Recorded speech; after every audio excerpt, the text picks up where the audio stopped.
up? I got Naskin here with me. This ain't a diss song, but yeah, you know what it is. I'm a cheesehead, y'all niggas cheese whiz. Pittsburgh Steelers, that's nothing. That Super Bowl ring, that's nothing. Pull up in your town when you. Aaron, Matt said you guys are going to play about a quarter or so in this game. What are you looking to get out of it? Healthy, efficiency, communication sorted out the right way with the plays, coming in, and then the delivery to the line and any adjustments within the plays, and then, obviously be efficient. With what Baltimore could bring at you defensively, you don't know exactly what they're going to do, but do you feel comfortable in the protections and everything at this point that you're going to be out there with, that you'll be able to handle anything they throw at you? I feel comfortable, but we're going to have to handle a lot because they do have a great scheme and they bring a lot of different things at you, great personnel. Not sure how much they're going to play, all their guys. But, it'll be a good test for our first time running this offense in another stadium on the road against a really good defense. You last week you were talking about Tony Brown, how he likes to talk at you and you like to try to shut him up. He has had some success here the last week or so. What's Tony like when he's having success? He's loud. I love Tony. Tony is a really great part of the locker room. If there's ever a time when you really need a little inspiration during the day, just look over at Tony, because he's probably doing something, dancing, singing, rapping, listening to something, mixing it up with somebody. He just got a great personality and brings a great energy to our team. You don't really have to get him wound up too much, because when we're out there, he's hyper competitive, and he's played really well. I give Tony a lot of credit. I think he's continued to improve his entire time being here. What a lot of people don't see, and I'm going to brag on Tony here for a little bit, is, when I'm leaving here some nights, Tony's still working out. He's still, doing something in the back in the weight room, or he's watching something. He's always working. I mean, this guy is in here early and he leaves late. Legitimately, not like the hyperbole of what it means to be a certain type of player in this league. Like, I can vouch that Tony is usually probably the first one in here and one of the last to leave. Aaron, do you have a feel for the running game? Maybe up front first, but then with just such a collection of different backs, you get a sense of just how that's coming together. Well, I think there's a lot of competition. I think there's a number of really talented guys, and we just brought in Keith a few days ago, and he definitely looks the part, and he understands protection schemes, and he's tough. Darren's done some nice things when given opportunities. Trey obviously has worked himself into the rotation and done a really nice job with Jamal and Aaron being out. And then Dexter is, he's coming along. He's making some plays and limiting his repeat mistakes. But I think there's a lot of competition for spots in that room. And at fullback too, it's disappointing. Both those guys are banged up right now, but Tommy's going to get a good chance coming in. Aaron, which helmet have you settled on for this year? I'm still working through it, but I'm considering two that are certified and legal. Is it difficult adjusting? What's No. the breaking in process Of a helmet? Yeah. No, it's not difficult at all. I've worn very similar helmets my entire career.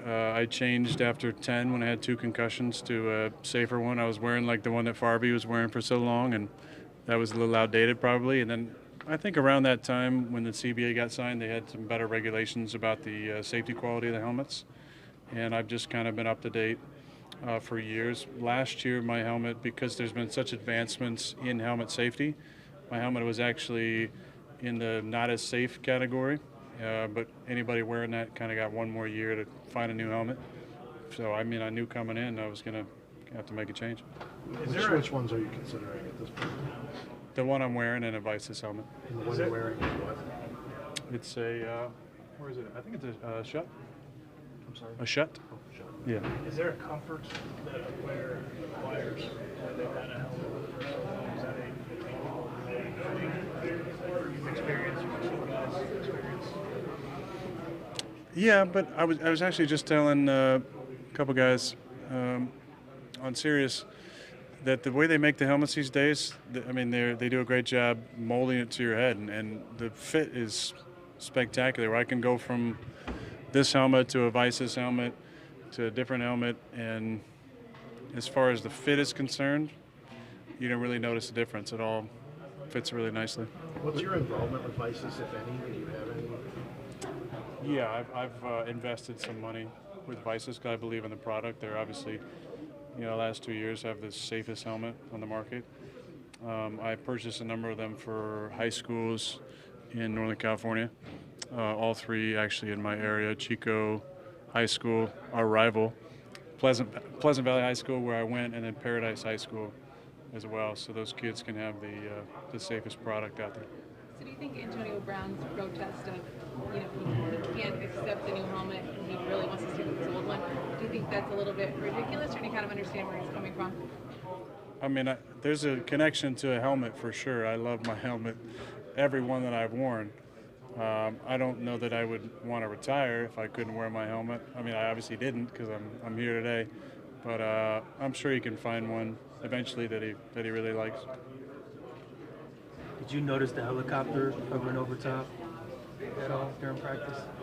No, The floors asked, did the Bears still spot it? I didn't see it. I'm not sure. Circled twice. Didn't see it. They're after somebody though. John? 3. My memory's not super good over the years, but these practices strike me maybe as a bit more competitive in years past. Is that a fair assessment, or am I just having a bad memory? No, I think they're pretty competitive. I think our defense has a little more juice than in years past. There's juice with the players and the coaches. So there's a lot of people bouncing around. And, when we have that D-line that they can throw at us in a 2-minute situation of the Smiths and Rashawn and Kenny, that's a pretty tough 4-man rush there. So they're playing good. And then when they're playing good, it kind of picks the level up of the entire practice. But we were getting after them pretty good today. I felt like they may have won the 2-minute, but I think we kind of won the day. They wanted to bounce around about something, so we kind of bounced around about the 2-minute drill. But it's been fun, man. The competition's been great. There's practices, as you guys I'm sure are timing them. They're shorter than maybe some we've done in the past. But they're pretty competitive. It's pretty up-tempo. A lot of people talk coming into the year, Marquez might be a candidate to break out. At times it appears you guys just miss a little bit off. How is that relationship building between you two on the field? Yeah, it's been great. I mean, he's a smart guy. He listens, cares about it. He puts in the time. We have great conversations and communication about different things. I'm figuring out, I'm dialing in his speed. I mean, he's so damn fast. He had one, he run into just a super deep corner today into the wind, and I ran out of arm on that one. And I said I wasn't going to let that happen again. Then I outthrew him. I overthrew him. So we'll get that dialed in, but I love his approach. I mean, he went through a stretch last year, and I've said this, and he knows this, where he wasn't practicing every day the right way. And at the end of the season, he really snapped out of that. And he's been a leader in that room, and he's obviously going to be a starter for us. Aaron, what does it look like when a guy, maybe not just him, but when you say a guy's not practicing the right way, what does that mean? A lot of it is finish. It's, if you watch the best kind of practice habits over the years, I think about Ryan Grant, and anybody who watched practice would know that Ryan would take it to the house just about every run he had. Driver would practice like that.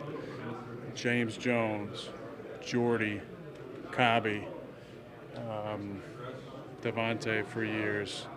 There's just a way of doing it where once you catch the ball or once you run into a defender, it's not play over them and a jog out of it. It's you're moving, you're blocking for another guy, you're continuing the play, you're making football moves through the big cone we used to have, through 20 yards where we say now.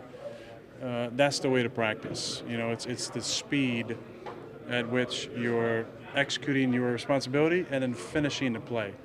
And those guys in the room, especially Devontae and Randall, did a good job of reminding and showing Marquez what that was all about last year. And it really sunk in, I think, in the second half of the season. And that was really good to see. And now, you know, he's a leader by example at practicing the right way. Aaron, how important is it for a coach and quarterback in this league to have an open, honest dialogue, even when sometimes it can be tough, discuss tough topics? Yeah, it's very important. I think that's, you know, you have to set aside your ego and sensitivity and communicate honestly about your feelings, and then know who the boss is. To that degree, how's your dialogue going with Matt? Yeah, it's been great. It's been great because I know who the boss is. Him. So I'm not finished yet. Let me finish. Oh, go ahead. Yeah. No. You cut me off already. Go ahead. No. I didn't mean to. I lost my train of thought. So go ahead. All right, well, I guess I got to do the thing. What do you wish people knew about your relationship with Devontae? What do I wish? I mean, I think he said it best the other night and made a kind of a crack about it. We have a great line of communication, but I'm not sitting up here wishing people, I wish you just knew this. I don't care. Look, I don't need to go out and prove to anybody how great Matt and I are getting along, or him stand up there and say how great it's been. Like, look, we're having a great time, we're communicating, and the conjecture is for clickbait news stories you guys can put on your websites. Not you guys. I mean, I like most of you people in here, except for you, John. 4.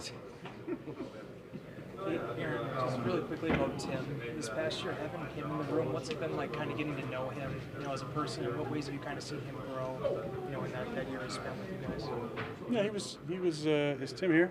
He actually walked He's out. gone? Okay, I can talk to him. This time. Tim really opened up, I think, throughout the year last year. And I saw him kind of grow up a little bit and be more comfortable, kind of being himself and speaking up and having questions and asking them and learning. Some of the best players we've had around here who haven't played right away kind of have that approach where they're a sponge. You know, they're gonna soak up as much as they can information-wise from the guys in the locker room, the guys in their room. And I look around the locker room and I see a lot of those guys who have kind of been backups and learned, and then are now making the most of opportunities, whether it's, you know, Tyler or Montrevious or Bobby, Devontae for years, Marquez growing up last year, you know, Lucas Patrick, Justin McCray, guys who figured out what it meant to be a pro. You know, the process, the schedule, listening, taking notes, remembering things. That's what Tim did last year, and I think that's why you saw him, if you watch practice, like the confidence was growing, and he was making a ton of plays on the scout team throughout the season, and especially towards the end of the year last year. True, Mark. I don't think you've been on the record yet about the foghorn. I didn't really hear it. You didn't really? No. But I'm a fan. John told me to say that. Coon might be a good option if they want to get people going. Just the Coon chant. I mean, I'm up for anything that's going to get the fans as loud as possible. So maybe slash some beer prices or something might be a good idea. Tom, what do you think? Yeah, great idea. Yeah. John? Yeah. I'm not sure if it was May or June. I asked you about you and Jimmy's connection last year and the injury and all that. And you thought the scheme was going to fit you guys better. Now that you're much further along in things, do you still think that way, that you and Jimmy are going to have a better year because of that? Yeah, I think so. Jimmy and I have great communication, and I think we have really good chemistry on the field. It's just a matter of getting in positions, like I told you, in May or June, where he is the first read, or he is the second read, or he is in the initial progression of the play. And because you see the talent. I mean, you saw the adjustment today on that throw where I had to kind of throw him out of it, and he's just so smooth in making those plays. He has a great feel for distribution on plays and spacing and timing. You know, he's a Hall of Fame talent, and we got to get him the opportunities so that he can reach his potential in this offense. And I think we're going to do it based on the schemes and the approach and getting him, in some of those positions where he can be the first or second read in a progression.